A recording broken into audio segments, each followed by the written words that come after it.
Hello, everybody. This is John Russo, your broker here at MPS.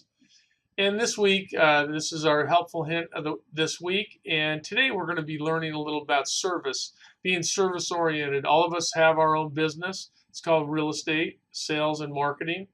And just the importance of business.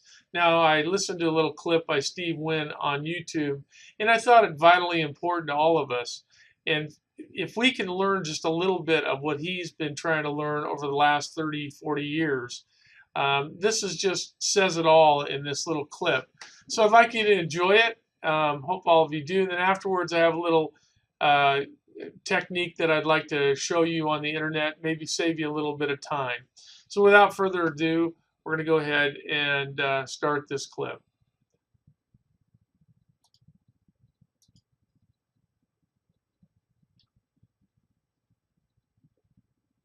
I know that if something is instantly gratifying, it will be repeated. All of us as adolescents remember that to be true. Anything that's immediately gratifying will be repeated. And the strongest force in the earth is something that affects your self-esteem. If you can make someone feel good about themselves, they will love you for it. They will be loyal to you. You talk about plugging into the energy in interpersonal dynamics. You get to be responsible for another person feeling better about themselves, and you've hit the jackpot. That's a dead-on bullseye in human relations. So I said to myself, that idea is clear and self-evident to every one of you in this room. Tony helps you realize that on a higher level. And that's the power of the Robbins experience. But I accept that idea myself. Tony and I talk about it all the time. Okay, if I accept and you accept the idea that anything that's instantly gratifying will be repeated, I say to myself, in the context of this building, if I could get my employees one at a time to reach out and talk and engage a guest on a very personal level, not a dealer talking to a blackjack player, but Annie talking to Mr. Jones. How are you today, Mr. Jones? Nice to see you again. Is there anything I can do for you? You feel like playing blackjack this morning? How's your wife? All of a sudden, forget the crystal chandeliers and the hand-woven carpets and the marble. It means nothing. All of a sudden, you're engaged with someone who cares about you. If I could arrange for my employees to find that gratifying and rewarding and increasing of their self-esteem, I would have plugged into the magic of business. And I finally, with the help of some other people, figured it out 4, 5, 6 years ago. And it changed my business and changed my life. It was a subject that I'm going to explain to you called storytelling. We took 900 supervisors at Wynn and put them in school. It took about 3 or 4 hours of training with some people from England. And we explained to them that we had a structure in the company that was very convenient. In every part of the hotel, which runs, as you know, 24 hours a day, we have a pre-shift meeting. If it's a restaurant, just before the restaurant opens, the maitre d' or the manager meets with the waiters and has a 10-minute session. The chef in the kitchen meets with his cooking line and has a session.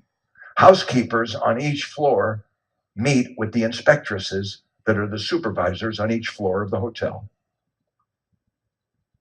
Department by department, public area porters, there are collections of 12 to 15 people, or maybe as few as 7, with a line supervisor who gives them whatever it is they need to learn that day before they start their shift.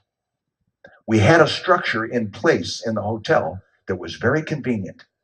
But instead of giving them inane or ordinary or mundane information, we changed the program to this.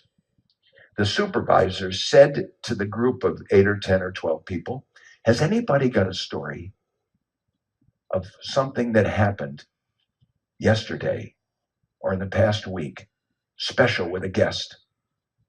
And now I'm going to give you a true example. Bellman says to the bell captain, Yeah. Yesterday, I checked in a man and his wife, older couple from California, and the bags came in, and I asked them to check and see if all the bags were there. And the woman let out a hoot. Oh my God, Herbie, I forgot the medicine bag. And that was a small hand case in which his medicine, he was a diabetic, and her medicine, they were in their 70s, were contained. Oh my God, Herbie, your insulin is in the bag. I left it on the front hall table when we got in the car. Oh my God, what are we going to do? We'll have to go back. I'll call the airport. Bellman tells the bell captain, I told him, just a minute, ma'am. Where do you live? Pacific Palisades. Is there anybody at home at your house? Well, our housekeeper's there. I have a brother that lives in Encino. It's a Latino bellman. My brother, Hervé, lives in Encino. Why don't I give him a call? He can go over to your house and pick up the bag, and we'll manage to get it here for you. When do you need the medicine? It was 3:00 in the afternoon. She says, by 7 a.m. He says, don't you worry. If you can get that lady on the phone, tell her that Hervé Mendez is coming, and we'll get it here at 7:00 in the morning. You can do that? Yes, ma'am. She calls, he waits, she calls, tells the housekeeper, is the bag there? Yes, you left it on the front hall table. Hervé is coming to get it. Let him have it within the next hour. Okay, bye. You sure you can do it? Please, lady, enjoy dinner. Have a good time. Everything's going to be fine, I promise. Kid goes downstairs, tells the bellman on duty, his supervisor, that he's got to go get the bag. Jumps into his car, drives 5 hours to his brother's house, picks up the bag, turns around, and gets back to Las Vegas at 4 in the morning. Takes the bag to the bellman and says, make sure this gets to room 10 or whatever it was. By 7 a.m., it's got the lady's medicine.